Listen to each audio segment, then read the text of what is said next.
কিছু হবে না। আমার পোষা বিড়াল আমার ভাগিনাকে আঁচড় দিছে, তো এটাতে ওর ব্লাড বের হয়েছে, যার কারণে ওকে ভ্যাকসিন দিতে হবে। অ্যান্ড এটা ও শোনার পর থেকে ও খুব ঘাবড়ে ছিল অ্যান্ড খুব কান্নাকাটি করতেছিল। বাসা থেকে বের হওয়ার আগে থেকে ও প্রচুর পরিমাণে কান্না করতেছিল। মানে ওকে কোনোরকমভাবেই আমি বোঝাতে পারতেছিলাম না যে কিছুই হবে না। ও বাসা থেকে অনেক পরিমাণে কান্নাকাটি করতেছিল। ইভেন ও হসপিটালে আসার পরেও প্রচুর কান্নাকাটি করতেছিল। এই ভাই তুমি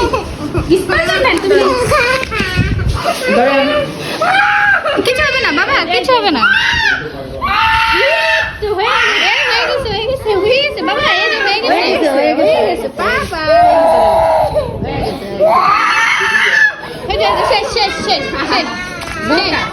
ভ্যাকসিন দেওয়ার পরও প্রচুর পরিমাণে কান্না করতেছিল। আমি ওকে বোঝাচ্ছিলাম যে খামিও দিছি, কোনো কিছু হয় নাই, ব্যথা নাই, কিছুই নাই। আসলে আমার আর একটু সতর্ক থাকা উচিত ছিল আমার ভাগিনাকে নিয়ে, যেহেতু ও বাচ্চা মানুষ, ও এসব ভ্যাকসিন ট্যাকসিন দিতে অবশ্যই প্রচুর পরিমাণে ভয় পাবে। আমার ভাগিনার কান্না আমি একদমই সহ্য করতে পারি না, তখন ওর কান্না দেখে আমার ভীষণ পরিমাণে কষ্ট লাগতেছিল। এই কষ্টের সাথে আমারও ভ্যাকসিন দেওয়ার কষ্টটা যোগ হয়ে যায়, কারণ আমাকেও কিছুদিন আগে ও খামচি দিছিল আমার বেড়া। আমরা যারা বাসায় বেড়াল পোষো তারা অবশ্যই সতর্ক সহকারে বেড়াল পোষবা, আর ঘরে বাচ্চা থাকলে তো আরও বেশি সতর্ক থাকতে হবে। তো ভিডিওটা এই পর্যন্ত, সবাই ভালো থাকবা, and thanks for watching video. Tata.